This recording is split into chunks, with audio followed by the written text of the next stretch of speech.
Cool. We are live. Let me hit the record button before I mess this up, folks. All right. So, welcome everybody to the Accelerated Ascension show with me, with Ken, and my wonderful sister Kim. And today we have Patricia Walls interviewing Patricia on the call. Um, this is still new to me, how to get the Zoom set up and how to get it right and how to interview someone, right? Normally it's just me talking. Oh, I'm just talking and talking. But today we're going to get Patricia to help me out by me not talking so much. So let me do a Mhm. formal introduction of this amazing person. So Sure. Patricia Walls, certified hypnotherapist, a dimensional visionary, multisensory, energetic intuitive, published author. And I think it was 9 books, if I heard you say that the other day. I'm Yeah. working on mine. Working Yes. on 9. Yeah, you're an international speaker, a spiritual mentor known as the healer of healers. And I still have a lot to go here, so hang on. So Patricia Walls is a spiritual mentor, artist, author, alternative healer, empowerment coach. You're highly respected in your spiritual community as an expert in light language and spiritual growth and empowerment. And you've been teaching and guiding individuals on their spiritual journey for over 35 years. And you're passionate about helping people discover their true potential and reach their highest level of spiritual growth.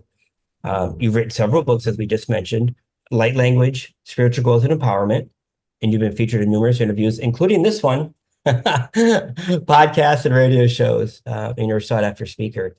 You've got websites including patriciawalls.net, unlocking the mysteries of lightlanguage.com, earthwomb.com, and hallofrecords.com. Cough, cough, my favorite. Kimberly is going to put them in the chat window for everyone. And then you have a popular light language, clearing and protection, and hollow record workshop and session. So you help people help themselves with some of this technology. So that was a lot, and I was all over the place. But I'm just going to have to stop. And today's interview is all about the language of light and wherever this conversation takes us. So welcome, Patricia, and thank you for your time. Thank you. So I'm having a giggle because we are multidimensional beings. And I'm just going to drop this in for anybody who might be thinking about becoming a speaker, a public speaker. There was a point where someone said, "We don't want Walmart version speakers." So, Love it. and what she meant by that was that we so often have so many different things to draw from, to share with people. I mean, I've got a few years behind me. I've experienced a couple of things, and so I can't just speak about one thing. And so it was funny whenever she posed that question.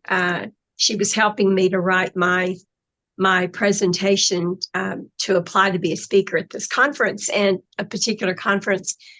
And I was like, I don't know, I can speak on this, and she's like, no, I need you to pick one. Mm. It all kind of flows into the other one, and so it's hard to just pick one. But today we're going to talk about light language, and light language does flow into all of those areas that you mentioned that I work in, right? Because when I work with a person or even a group, because we're channels, and we're not in control. If you're a channel, you're not in control of what is shared. And so I call them the beings. It's the collective that works with me. I no longer say, Modoc or whomever. I just say the beings because they all speak in one voice. And uh, so they usually take control and they tell me what to share with people. And so light language. Okay. I talk in circles sometimes too. Those of you that know me know that already. So light language, the language of light, is our very first language. It's the language that we spoke before we came into form, basically. It's the language that everyone and everything speaks. And so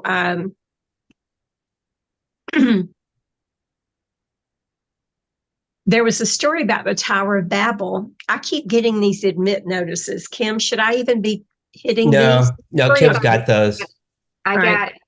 Yep, I'm admitting them. I'm getting them fast. I'm an Aries. You know, it's like put me to work. What do you want me to do? So there's the story about the Tower of Babel, right? That most people know. And the story is we all spoke the same language. Everything spoke the same language, everything that's conscious. And for me, everything is conscious, you know? We've held all forms, everything from a grain of sand to an entire planet. And all of those are conscious beings. And so they all spoke the same language. And that language, to put it in English terms, was called the language of light. And because we all came from light, right? We are basically sparks of light, beings of light. And so we speak that language, and it's not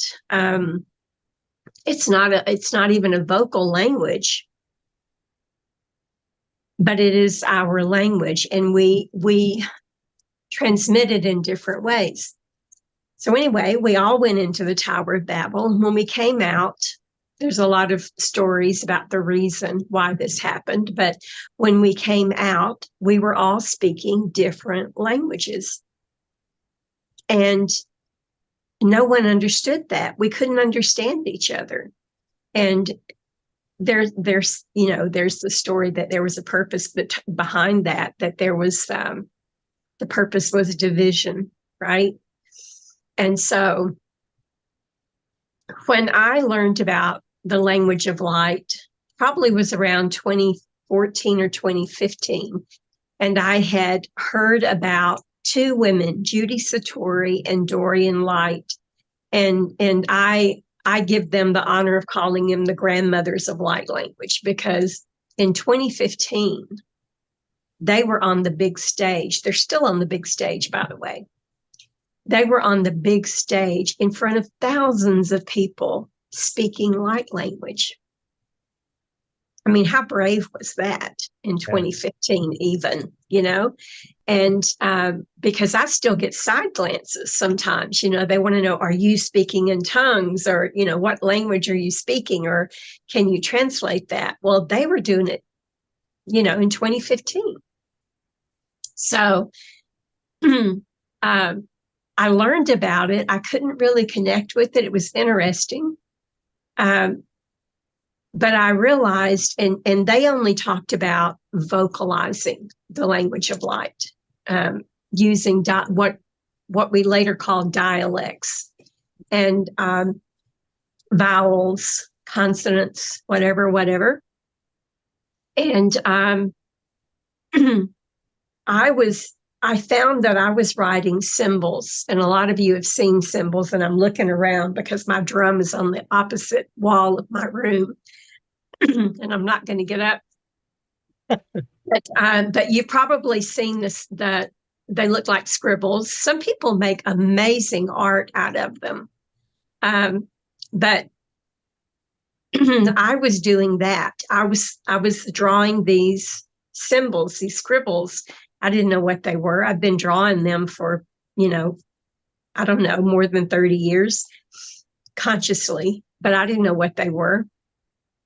And but then when I started listening to Dorian and Judy, I started doing some research, and I discovered the symbols. Well, oh, that's what I've been doing, you know. And meanwhile, I was introduced to a sister who lives in Wales, UK, United Kingdom, and I was just talking to her for a very short period of time, and she had just started speaking or vocalizing the language of light, and she was very excited about it. And a few months later, I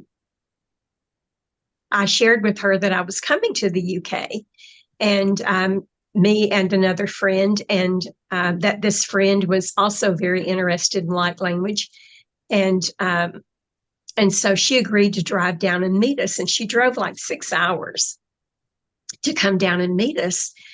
And if you know anything about the town of Glastonbury, it's an amazing place in the UK.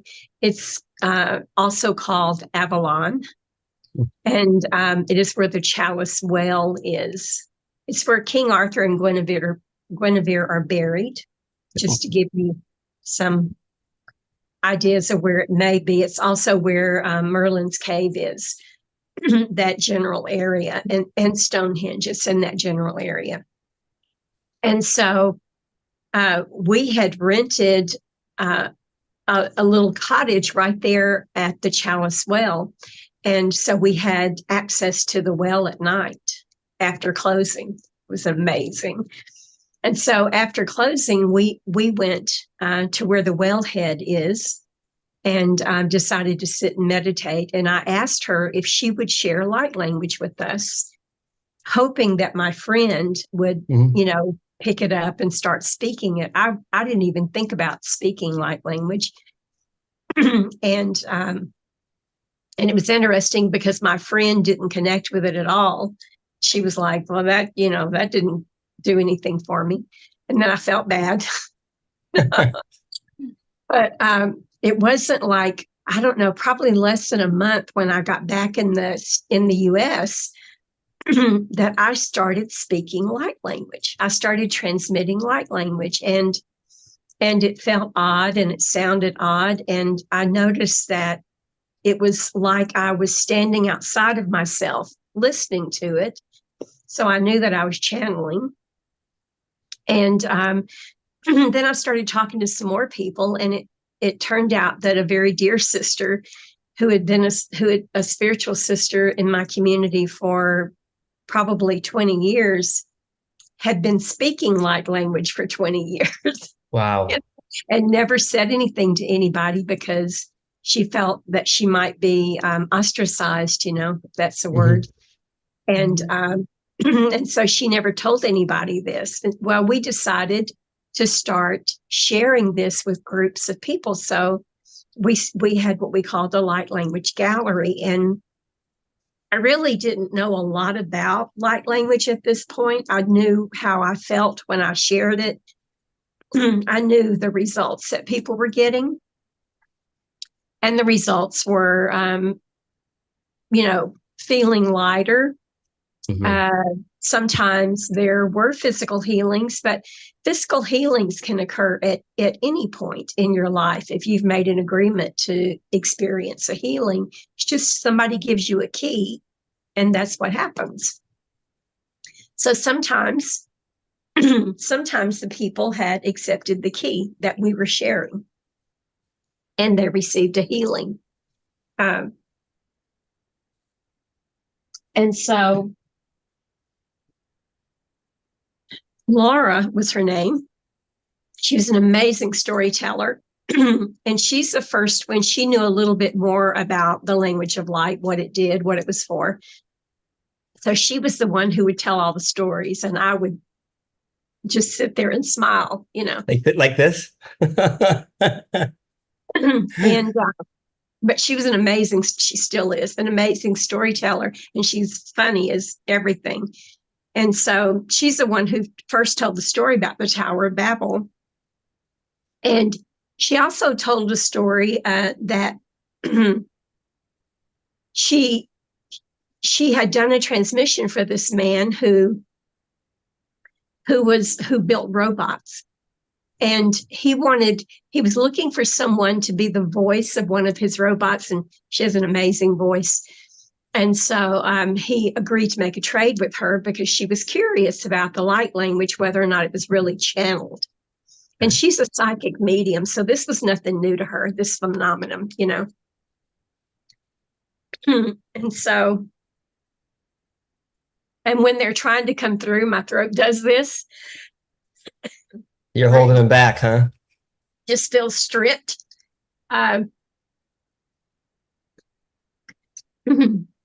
So anyway, she made this recording for his robot, and he recorded her, of course, speaking as the robot. And he was able to set, what do you call it? His equipment is what the FBI uses to identify someone's voice recognition. Okay. He had that equipment. And so he ran the voice recognition on her recording as the robot. And then she did light language, and he recorded that separately. And Okay. so then he made the report for, the voice recognition.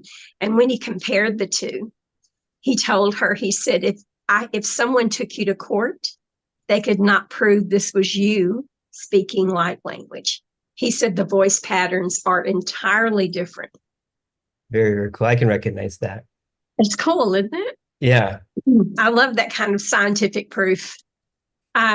So that was, I learned a lot by working with her. And during that time, Source started talking to me, or the being started talking to me about writing a book about light language. And I didn't have enough information to fill a book. I had written other books, but I didn't have enough information on light language to fill a book. And so I invited her and two other sisters. One of them is the sister that was in Wales. Wales, I always say it with an H. She's probably shaking her head right now. And so there were four of us that co-wrote this first book called Galactic Frequencies of Light. And about a year after that, I had enough experiences and conversations with the beings that I was able to speak about light language with some kind of intelligence. So I wrote a second book, and it was a week after I published the second book, the being said, okay, now you need to publish a book on codes. And so the third book is not so much about light language, but it's a book of 144 codes that people just can look at the codes and allow them to do what they do. So that's interesting. Yeah. So the other question of what is light language? How do you use it? Where does it come from? Okay, so it came from the universal source, right? As I was writing the second book and I had a little bit more knowledge and connection, I was asking the beings a lot of questions because I needed to be able to speak about these things. I knew people would ask these questions. And so I noticed that sometimes I would write the symbols, sometimes I would vocalize them, sometimes I would sing. And I noticed that there was a frequency difference between when I sang and when I spoke it. And then also, I noticed I was talking with my hands a lot. Some people call those mudras, where you put your hands in certain positions for certain. Right. The beings are saying alchemical processes. I don't know what that is, but so there's hand movements. There's also, they reminded me about sacred dance, hula and that sort. That whenever women are doing those sacred dances, they're moving energy, they're bringing in healing codes, frequencies. And then also, the last thing was they reminded me that sometimes we just emit the language of light, the frequencies. And anyone who's a Reiki master recognizes that, because as Reiki masters, sometimes the answer is no. Ken and I don't understand each other. Yeah, no, we don't. It's funny. I should say on a lot of levels. No, I'm just kidding. It's all good. It's all good. But so yeah, sometimes we simply emit the codes. I notice that when I'm giving someone a transmission, some people would call it an energy transmission, right? But whenever I'm working with an individual, sometimes I will be guided to ask them to look into my eyes. And that happens all the time. Yeah, it's called an iris to iris transmission, right? And so those are the ways that I know so far that the language of light is transmitted. And everyone doesn't use all of those. Right. And so Sharon Varner, who's on this call, hi, Sharon. Sharon and I partner up to do light language galleries a lot, groups for groups of people. And Sharon is also a light language transmitter, but she uses sound. So her version of light language and bringing in the codes and frequencies is through sound tools, like the gongs and the bowls and that sort. And so that's the way that she brings them in. So that's another way. But people will always ask, how can I start doing light language, right? That was one of my questions for people. Yeah, absolutely. Right. I'm circling back to all these questions, believe it or not. And so hopefully everybody knows what the clairs are: clairvoyant, clairaudient, clairsentient, on and on and on. So they say that we are born with all of those gifts. But we have one particular of those that we use the most, right? For me, it's claircognizance. For a lot of people, the most common is clairvoyant. And so light language is like that. We are born being able to use all of those transmissions, all of those ways to transmit. But we frequently just use one. We're comfortable with using one, right? Mm-hmm. Some people are just perfectly happy writing the codes, the symbols. They have no desire to speak light language. They're happy with that, just like with the clairs. But we have all of those. And so for me, I primarily exhibit all of those at different points. And like for you, Ken, I don't know, are you just speaking it, or are you using other forms of it? Are you transmitting other forms? Just speaking it. And I do the iris thing all the time. And I find that when I use the light language in a session, if somebody's very emotional or very high strung, it'll take 2 or 3 minutes and it'll calm them right down. And even on animals, it's really strange. But yeah, I speak it all the time. I don't write it. I don't channel it any other ways that I'm aware of. Yeah. Let's see. What were some of the other questions, Kim? Well, one of them was, how can it help you? Why would you use it? For yourself, is that a good question? Like, what value does it bring one person? Yes. Yeah. So the purpose of light language is the universal light language. It's our connection to source. And it brings in frequencies of light language, right? So it brings in light frequencies that make changes in our way of being, right? Whether it's mental, emotional, physical, or spiritual, it comes in and it makes those needed adjustments for us. And it's different for everybody. I very often speak with groups, and it affects each person differently. Although it's one transmission, it will affect each person differently because they're going to receive that part of the transmission that they require. Okay, so another question is are you able to translate it? The answer is no. Mm-hmm. There are people in our spiritual community who say that they can translate light language. And this is my response to that. I never tell somebody they can't do what they think they can do, because who am I to say that, right? Everybody does exactly what they say they can do. Mm-hmm. But there's a but. I do have an explanation that I think it helped me anyway. So because I'm an intuitive, and most people who are transmitting light language in whatever way they're transmitting it, they have reached a certain level of consciousness to where they have a certain level of intuition, right? Mm-hmm. And so when I am transmitting light language for people, I very often, not all the time, but often will also get an intuitive message for that person, because Yep. it confuses people when I say I can't translate light language. But if I'm giving them a transmission and all of a sudden I give them a personal message, they're like, what the hell? I thought you said you couldn't translate it. I can't. I'm intuitive and I can do two things at one time.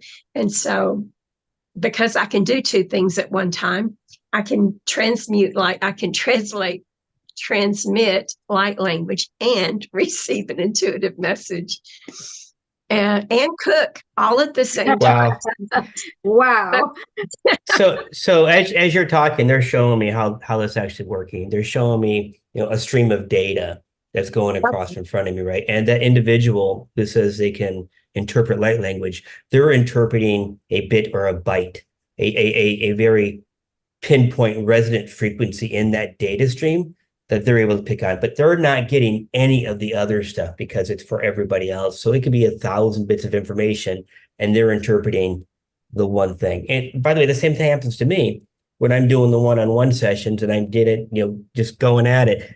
I'll spit out some words and it's the topic or just the container, but what's actually being delivered, absolutely no way to interpret it. It's encrypted, if you will.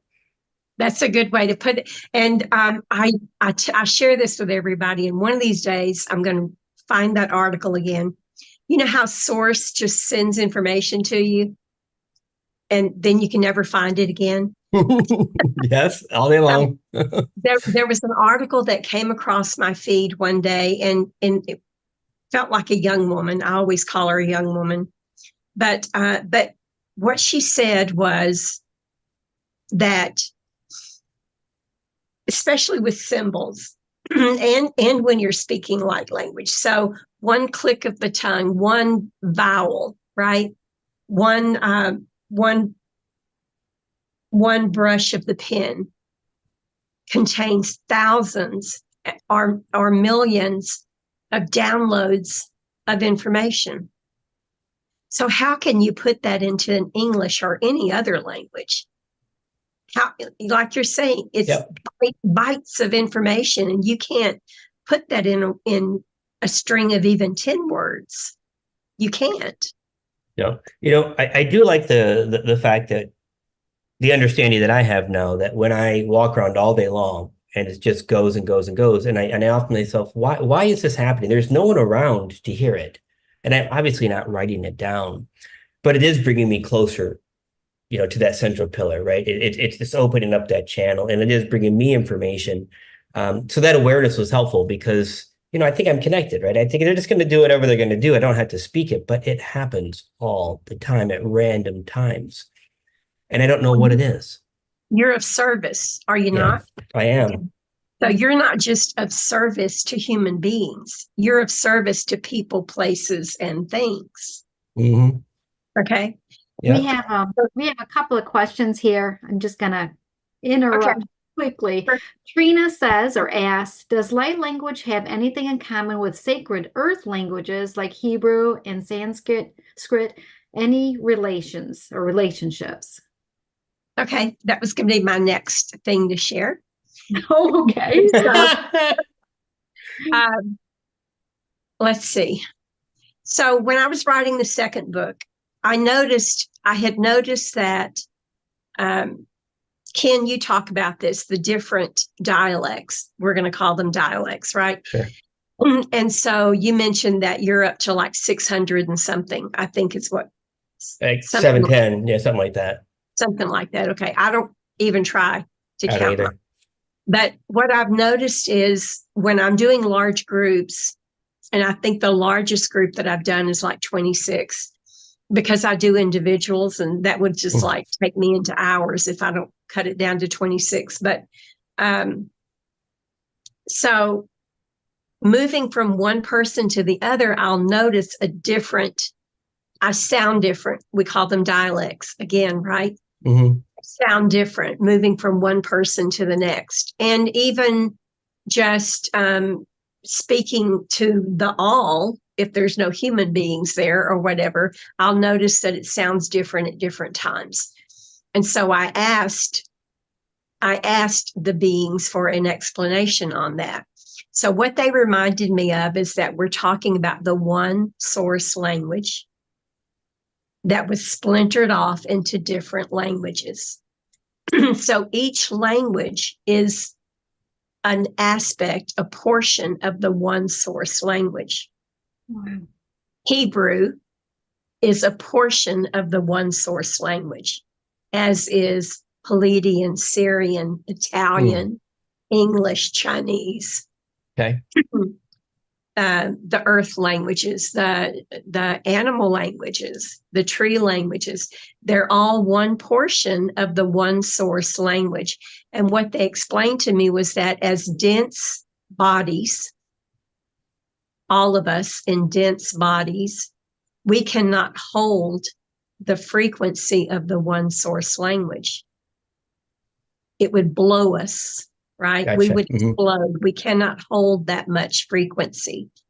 And so when we are channeling, and I still call it channeling, when we're channeling the one source language, or that portion of the one source language that we are at the time, we're channeling that portion that is required.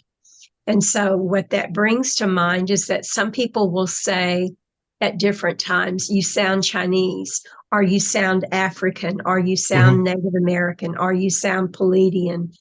One of my brothers, when he speaks, when he channels light language, is very gruff and almost, I'm going to say demonic, but he's not demonic. But anyway, I mean, it's very gruff and, scary when he speaks light language.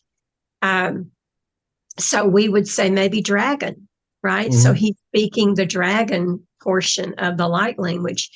But so I asked, why does it sound different when I go from person to person, thing to thing? And the answer that they gave me was that I am, because I've agreed to channel a message for this person, right? That I am channeling that portion that that person needs. And usually I am channeling the portion that is home to them. So you might have noticed that a lot of times when you first channel light language for a person, they'll start crying. Not all of them, but sometimes they start crying the first time they hear it. And it's because it's home. And they've said this. They've said that felt like home. Yeah. And so I asked, so that brought up another conversation with the beings, because I always have people for a long time ask me where they're from. And I'm like, spark of God, where we're all from, Yeah. Yeah. And it took me this long to realize what they were asking me is, what is the first planet that they came into form on? Because we were all sparks of God, but we didn't all come into form at the same time. There are beings who have never come into form, right? And so my beings told me that what they were asking me was, what's the first planet that they came into form to? I still can't answer that, because do you know how many planets there are? Yeah. And for as much as human beings love to name things, they haven't named all of them. They have not. So I still can't answer that question for people. But usually I've noticed that when I'm channeling light language for somebody, I sound different and I understand it, or understand it now, as my brother Lawrence would say. I understand that I am channeling that portion that they need from that, that makes sense to me, because when I'm doing the groups, right, I'll feel 7 to 12 different tones and emphasis and just coming out of me, right? And I never quite understood it. I suspected it was different beings that were providing their magic, if you will, their frequencies or gifts. But perhaps it's not. Perhaps it's just one delivering it in 12 different ways so the audience can receive it as needed. 2 different ways to look at that. What if, think about this. So I call my collective the beings because they don't all speak to me one at a time. they all speak to me at the same time. And I've asked them to just narrow it down to one voice, okay? Yeah, one voice, all of yous. Bring it together, because that's too much to try to figure out what you want me to hear. What's the possibility, though, Ken, that when we are channeling light language, we're not channeling just one aspect or one sliver of the language. We're channeling millions, right? Yeah. And that's why it sounds, people can't narrow it down. Like they'll say, you sound like you're speaking Chinese or Italian or whatever. Okay, so another story that Laura tells is one of her clients, after she transmitted light language for him, he shared with her that he spoke 7 languages. No. Okay. Yeah. So here you go. So in her transmission, he heard almost every one of those languages, a word from here, a word from Oh, there, wow. right? Mm-hmm. So it's not, even if I'm just channeling for one person, who's to say that I'm just channeling from one location, one aspect, whatever, right? Mm-hmm. It could all just be coming down in a metaphorical funnel and Yeah, being delivered because we out. can do that. We're magical beings. Yes, we are. Yes, we We're are. not limited to one, Yeah. you know? And you've been speaking light language for how long, roughly? Vocally, consciously since Yeah. 2017.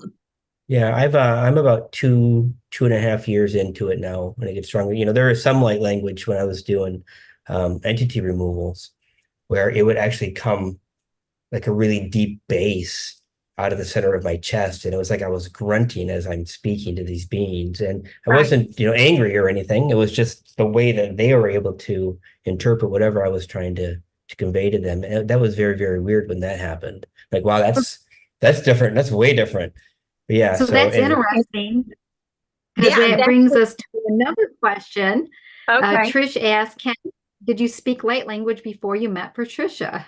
Yeah, absolutely. Patricia, we're what, 3 or 4 months now, 5 months maybe into the relationship. Yep. Yeah. So, which brings another story. I'm a storyteller. Bring it You got, on. you got Yeah. to tell me sometimes to limit it, but that's how I share with people, is through stories. And so, I knew that I was channeling because you're channeling when you can't recreate it, Mhm. right? You're not in charge. You know that you're channeling, and when you don't remember it.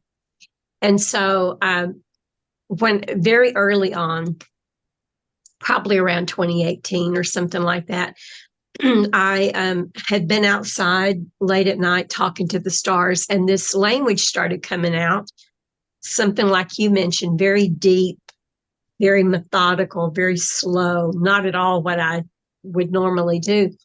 And I thought, this is cool. I like this one. I want to share this one with Rachel, And so I ran in and got my telephone and went back outside and hit record, and nothing happened. Nothing. And I thought, crap, it was so nice. But the other thing is, we were having one of our galleries, Laura and I, and Laura tells the story of when she speaks light language, it's like a fire hose that she feels it in her throat and it just has to come out. Yeah. Like pressure. Yeah. I've never felt that. I do. I feel that sometimes. I have to do it. A lot of people describe it as that, but I've never felt that. And so one of the ladies in the group, and I love questions. I don't really consider them challenges. They make me learn something new, because when you ask me a question, I ask the beings, okay, what's the answer to that one? And then I learn something new. And so this lady asked, she said, well, now I'm confused. She said, if you feel it in your throat and you have no choice but to allow it to come out, she said, then how can you have these gatherings and give a talk and then say, okay, now I'm going to transmit light language? Okay. And I went, that's a good question. Yeah. So I told the beings, okay, slow this down for me. That's the way I work with them. I say, slow this down for me and show me what I'm doing so I can explain to someone, because there's so much that we do that's normal and natural to us, right?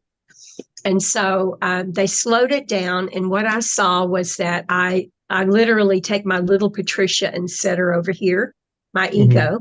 Yeah. And then I say, I'm open to be a channel for this person. What is your message? And then I wait. I do feel the energy, and then I start however it comes out. But so I can feel that there's a question, or that maybe somebody wants me to actually transmit light language. Yeah. By the way, you're more patient than I am. Like I don't like sit and wait. I'm like, yeah, it just goes. Like I don't have time. Like make it happen. So yeah, it's probably me, wanted you to give the audience an experience. Okay. So yeah, whatever you want to do.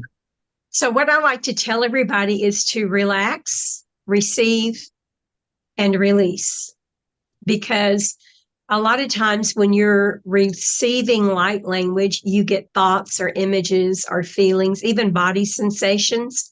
Those are all coming up to be released. Like sometimes people will say, later they'll say, I remembered an incident in high school. Why would I remember that? Well, it came up to be released. And if you focus on it and say, oh my God, why am I thinking this? And if you start obsessing about it, you're holding it into place. So just say release. Okay. All right.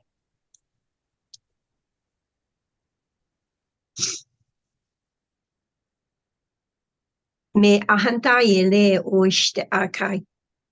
Ame ahanta heli upa amayehene ukulu. Be o mahapa ale achele be o koi mahakapi. Ape ahtai enamu babaye namakalidi utuela. Hashele o omokoi baha. Ateya la yente peke oko. Me pahandaye neme eto. Go ehepea o eshela o chikipi onde yama. Mo empihentu la ye te pekeawa. Ame achele yashe olukui ikipi. Hoa mahanda me e. Go epe ala e uite ala. Oi ai shel e chiki unko. Me muumbahianda hienu beashi le itiwa. Amia habai akayele de e oto me kuiba shuele be hanta enomo me uhe baya ala yichike holeba uhopa ame yahana antuki ili upaya. So for those who are asking, is it the same as speaking in tongues? Not in my inner knowing. In my inner knowing, speaking in tongues is when you're having a one-on-one conversation with the Holy Spirit. And this is not that. This is channeling frequencies of light, codes of information. And I appreciate that, because I've been asked that question before in the beginning. I'm like, yeah, it's kind of like the same thing, but that was before I had an understanding. And by the way, with regards to the light language exercise you just did, I got the initial message, to relax and to hang on. I'm in the right hands at this time with the right people, right? So the group that I'm working with now are the right ones. It's going to be a very intense ride, and they were giving me instructions on how to ease through this transition, but I didn't get the instructions. I got the instructions, but they're just like, hey, hang on, you're in the right hands, and blah, blah, blah, blah, blah, blah, whatever else they said after that. So, ultimately, I think this is an exercise where we all get to reflect on what did it feel like? What information did we get? And Kim, I don't know if you want to share anything on your side or not. It's okay if you don't. Well, there's some great messages coming through. It's beautiful. Loved it. Download received. Wow, this is fascinating. Thank you for the opportunity to hear this. I'm so grateful. So I just wanted to acknowledge folks that are putting things in the chat and just saying, how grateful we are for you both and what you lend to this. I did have one question that wasn't sure if others would want to know about it, and that is things like, can anyone do it? And if so, how do they do it? Do people seek it out? Do they seek out how to do it? Do you have people come to you, Patricia, and say, hey, I want to do this. How do I do it? Exactly. All the time. And the answer is, this is our language. Yes. It belongs to everything, right? We just have to remember and connect. And sometimes we call it keys, right? And a good example is I think, Ken, you may have sent this lady to me. I think you may have Is that a sent good this thing? lady. You've sent a lot, and I thank you for that. But I'm pretty sure you might have sent this lady to me, and she was saying that she wanted to activate her light language, and she wanted to know how to do it.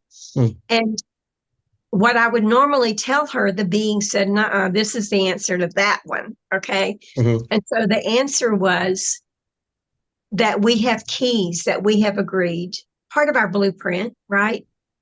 That we are activating one another. And so they reminded me that I had listened to Dorian Light and Judy Satori for a couple of years, right? And I never felt called to speak light language. But when I listened to Rachel, within a month, I was spewing it everywhere, right? Rachel was my key. And so, so a lot of people get activated when they hear me speaking light language, the ones who have made that agreement with me, but not everyone, right? Yeah. So I want to share with you there. I apologize, I interrupted you. There are two things that I remember about activation. One, I learned how to speak light language from a 6-minute audio on the way to on a ferry on the way to Key West, and I found myself covering my mouth. And then the minister at the Cosmic Center, Baba Sharon, I was doing a session on her, and Yeshua came down. He stood behind her, so she was in front of me. He stood behind her, and I believe he put his hand, through her, was touching her heart and telling her, now it's time for you to speak light language. And so she started right there in the spot. So everybody's a little different. The keys, if you will, they're probably different for everybody. So I didn't mean to interrupt, but I wanted to share that. Yeah. At one of our recent retreats, I think it was December, Sharon, at one of our recent retreats, the beings had me do an exercise with everybody. And so they had, and we can't, it would take too long to do it here, but it gives you an idea of what you can do for yourself. I believe in empowerment, right? I believe in finding tools that you can use for yourself. And so that's what I share with people. And so that's this. So we had people go through exercises, and sometimes Judy Satori teaches light language by telling people to you can start humming and then allow it to become syllables, right? That's one way to retrain yourself, to trust yourself, because it's going to sound strange the first time you do it. And it will definitely sound different from mine because everyone has their own connection, right? And so, like in reference to the hand, moving your hands, as Sharon and I were transmitting light language, she was doing sound tools and I was speaking it or singing it, who knows. As we were doing that, I was asking people to move their hands or their bodies, just to allow themselves to move and to get comfortable with that feeling, and to notice what sensations they were receiving as they were doing it, right? Some people say their hands will start tingling. Well, that means you need to move your hands and allow the frequencies to come out, right? And so we were just taking people through those simple exercises, writing, just start scribbling and allowing the frequencies, sort of like automatic writing. Just allow them to come out. They're going to look different from what mine look. And so, so all the ways that it's transmitted, just start playing with that until you find the one that you feel comfortable with. But this is everyone's language. It doesn't belong to me, doesn't belong to you. You know, it's everyone's language.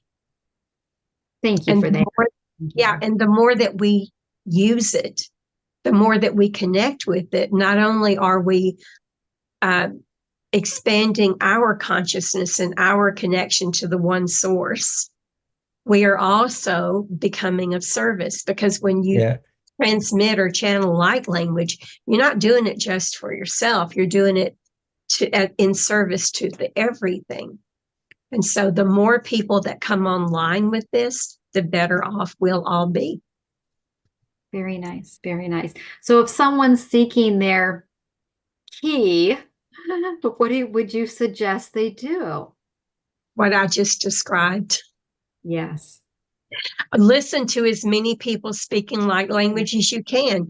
You never know if the person holding your key is on Zoom or YouTube or, you know. It's the research. Yes. Thank you. Just and it's fun too. Yeah. To go through it. Experiencing it. Yeah. Yeah. It really is a great experience to go through it and see what other people have done and what they're doing and really connect with that. So, Patricia, are you holding training for this now? I mean, is this an active part of your? People ask me all the time, do I teach light language? And my first response was, you can't teach it, but that's not true. So I teach it through the books, right? Okay. By giving knowledge and information on it. I teach it through these podcasts. I teach it through the talks that I give at our local, there's three local crystal stores that I give talks at and do what I call galleries or gatherings. This weekend, Sharon and I are facilitating a light language immersion weekend. It's a retreat where from Friday until Sunday, we do nothing but light. Well, there's eating involved and there's a lot of laughing involved and some sleeping, not a lot, you know. But it's a weekend of immersing yourself in the language of light and all the ways that it's transmitted. And so there's several people that were writing comments here that have attended that. Have attended the retreats. And yes, we have. Can I share a couple up here? We have one up here. Chad says, at the end of the light language retreat, every person was speaking, singing, or singing the light language. It was amazing to be part of those activations. And that's not from me, Kimberly. I was wondering about that. Yeah. That's not me. Kimberly. Yeah. Yeah, another one. So this is great. Some wonderful positive things. Diana has a question here. I have heard many times that by hanging around, and that's in quotes, people that are on spiritual awakening type journeys we share gifts. I'm curious about thoughts on this. And then she says, I'm curious if Kimberly has experienced things from being close to Ken on his journey. So only more trauma. So how have you expanded hanging out with your brother and that sort? I have to tell you, I was on a very, very traumatic, very trauma led life, I guess if you call it that, before I dove into basically I grabbed Ken and said, you're going to tell me what you're doing because I can't live like this anymore. And so he has helped me tremendously. And I'm on my journey, which is completely different than his. He has some gifts, outstanding gifts. And I don't have those. That I'm aware of. I don't have them. But I've learned meditation. I've learned to release trauma. I've learned things from Patricia. I've gone through her things and had sessions with her. I love the Hall of Records. That really helped me a lot release things. Am I through? No, no, there's still lots to do. But I'm always wanting to jump in there, learn, grow. I love being with Ken on his journey and hearing about it and experiencing it and just being there for him. So So in that though, have you noticed an increase in your intuition or your connection at all? my I don't have the connection. I have, Everybody has a connection. well, that I'm aware of. I don't have the beans. I don't have that kind of connection. I have more, I have peace. So I didn't have peace before. Okay. I have things that I've never experienced in this lifetime so far. And their character traits like peace and comfort and joy and loving myself and things that I had never, experienced before. So those are all new things to me that have, to me, that's worth so much, so much. I can't, it brings me to tears because there were many, many years. I mean, my whole life, I did not have those things. And so my journey has been on healing and getting on the other side and healing of the family. And so it has helped me tremendously. But at this point in time, I don't have the light language. I don't have other stuff. I believe it'll come in time. Yeah. You just need to be open. You need to open to it. Right now, I'm very content, being happy, joyful, peaceful, loving myself. Yeah. That's beautiful. That was beautiful. And you're a lot easier to hang around with now. We can get in. So, Patricia, if you don't mind, I'd like to give them a key today. We Yes. talk about those keys. So We'll accept that. great, thank you. So if I just want to kind of close your eyes and drop in for a moment.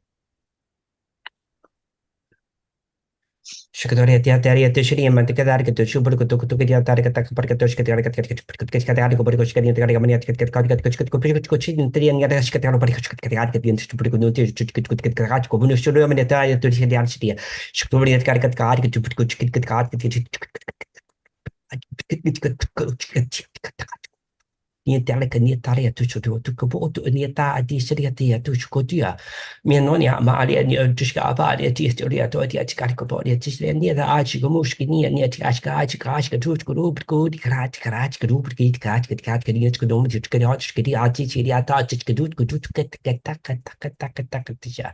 Sharia tu mudushkati ata ti tu kudu kubu utushkati kata kudu ati ti ata Sharia tu. Thank you.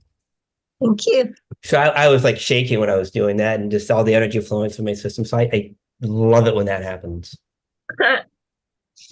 We do have another response. It says at Diana, even though it says Chad's, it says, this is my first connection with Ken. The light language retreat was at Patricia Wall's last year. But I do believe personally that spiritual gifts are shared in our DNA coding. What do you think about that? Yeah. My not all the time. So consider this whole nother subject about walk-ins. Do your research on walk-ins. I'm going to say that. But my grandfather, my mother's father, was clairvoyant, as in being able to see and speak and communicate with ghosts. All of my children and grandchildren, I only have 2 kids, but my children and grandchildren have all at one point, mostly the girls, exhibited psychic abilities. They were born just I call it wide open. They were born seeing spirit.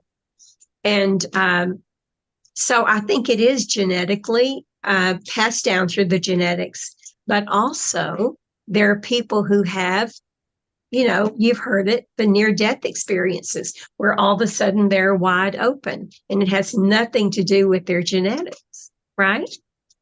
And that's what happened with you, Ken, right? Yeah. Yeah. So before your near-death experience, were you exhibiting any psychic abilities? Nope. So it's not always genetically related. Mine is, mine was genetic, but and as far as I know, I'm going to share this. Out of all of my cousins, I'm the only one, and my children and grandchildren, who say anything about any abilities. No one else in my family speaks about abilities. I'm the weird one. I love being.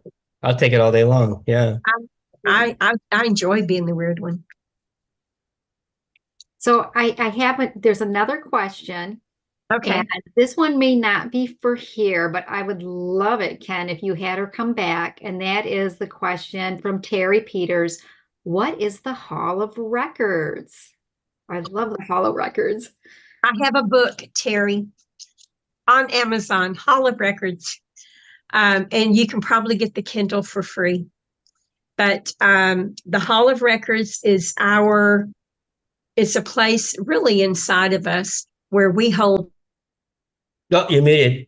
Patricia, you just muted. Scam call.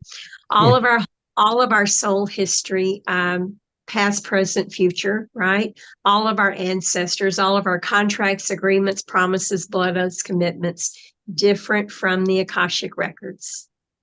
So yeah.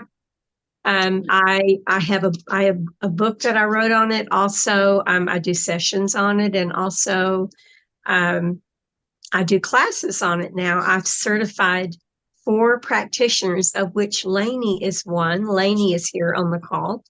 She's a certified practitioner of the Hall of Records. Awesome. She's a good friend of mine. Good friend of mine. And you got a website, hallofrecordsofficial.com, is that correct? Or is it .net? Hallofrecordsofficial.com. Yeah. And guys, I do send business Patricia's way specifically for the Hall of Records. It is one of the most incredible tools I have found that I use and you use, of course. So it's incredible. Yeah. So Ken and I, the way that we met was that he was referred to me because he was talking about being the living library. The information came that you were the living library. And this person said, well, wait a minute, Patricia's doing the Hall of Records. How does that work? And so she connected the two of us, and we started talking to figure that out, because I had the same question. Oh, wait a minute, how does that work? And my understanding was Ken is working with all of consciousness, right? All of the records for all of consciousness. And again, consciousness is not just human beings, right? Mm-hmm. But the Hall of Records is individual. It's your individual records that you go and work in and decide what you want to do with those. So the difference is the Hall of Records is within the library.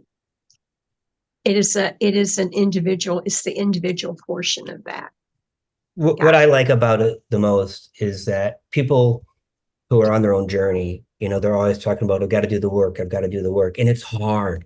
It's hard to heal ourselves. It's hard to heal the ancestors, even know what's happening out there. But the Hall of Records, it's that tool that does it with you, not for you, but with you. You've got to do the work, but it's that fast. It's all of a sudden you go from, 0 to hero that quick if you just ask the right question and do the right thing. So those years and years of trying to solve the mystery to get to the solution, right? It happened like that with your tool. Yeah. Yeah. So Wonderful. the Akashic Records, you can go and look at your book of life. Book, singular, book of life. Okay. The Hall of Records includes all of your records for all of your soul history, yes, including ETs, because you have lived as an ET at one point or another, right? You're actually an ET right now. That's part of the 9th book that I'm writing, is called Galactic Human Beings, because we are also extraterrestrials to some other planet. They call us, right? Right. Yes. So we are also ETs. But yes, it includes your history, any contracts that you made, any agreements, any condemnations against you in whatever form you took, whether it was the form of being a grain of sand, a human, or an extraterrestrial. All the records are there. So did you see that question by Terry? Does studying and working with Yes. the Hall of Records equate to shadow work? Yep, I was getting ready to It's, ask that. it's related, right? Because when you go to the Hall of Records, you're looking at any contracts, agreements, promises, blood oaths, any vows, any curses and hexes, any judgments against you by even a court of law or a community or a person. Anytime that you were bound or, any of that, it's all there in the Hall of Records. And so you could equate that to doing your shadow work. Sure. I absolutely would, but I definitely wanted to hear your understanding of that as well. Yeah. Yeah, it's a shortcut. I mean, it's not really a shortcut. It's a big ass tool. It gets the job done. How does that sound? Yes. It's just a different way of getting to the same place. Yeah. There's nothing new in this universe. Nothing. No. We just what I can connect with, another person will connect through a different modality. It's just getting you there. This is just another way to get you there. That's it. Cool. So we're about an hour into it, and I think we've got most of the questions answered. So Patricia, how does somebody reach out to you? How do they work with you? What kind of advice could you give them if you have any kind of closing statements you'd like to have? I have several websites, too many websites. And patriciawalls.net is my main website. Earth Woman, it's WOMBYN because we're woman, right? Earthwoman.com is pretty much where everything is listed, the courses, the events. So there's an event page there that tells you where I'll be. If you want to come out and chat with me, there's a Calendly link to make an appointment with me. So yeah, it's all there. Okay. If you Google my name, you'll find me. And that's Walls with an S. Walls with an S. Yes. Even I got that wrong in the mail outs. All right, everyone. Listen, this has been fantastic. Patricia, thank you for your time. Kim, thank you for co-hosting. It was wonderful spending time with you. And we'll be doing an eyeball to eyeball in a few weeks. We have wait a minute. Oh. We have one more question that kind of snuck in here. Georgia says, how do our ancestors relate or are involved in channeling light language or writings? It's a question. Are they all involved in Hall of Records? Okay.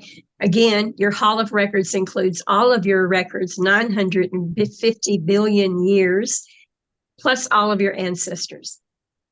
Okay. So when you go there, you're looking at a particular problem. So if you're looking at poverty, your ancestors may have handed down a curse. So those ancestral records will come there for you to deal with. So yes, the Hall of Records includes everything that you've ever been and all of your ancestors. The language of light is not new. Everything is always spoken the language of light. So even some of the writings, at one time I did research and there was some writings from one of the desert tribes. And when I looked at it, the symbols looked a lot like what I write, what my symbols look like. Wow. And so there's nothing new. The language of light is not new. It's just that human beings are finally connecting into it. So did you notice Trish snuck an extra question in there? I know it. She did. Does the Hall of Records include the future too? Yes. Past, present, future. Future. Yes. All of it. Yeah. Thank you, everyone. Thanks. All right. Thank you so much, Patricia. And you're on my hot list in terms of sending people away to do the work that they need to do themselves. Because as you said, I do the work for them, but times they have to do it. Yeah. Awesome. So, all right, everyone. Thank you so much, and we'll see you again. Yeah. Thank you for inviting me. Thank you. Everybody. Bye, Patricia. Have a great weekend. Bye. Susan. Bye.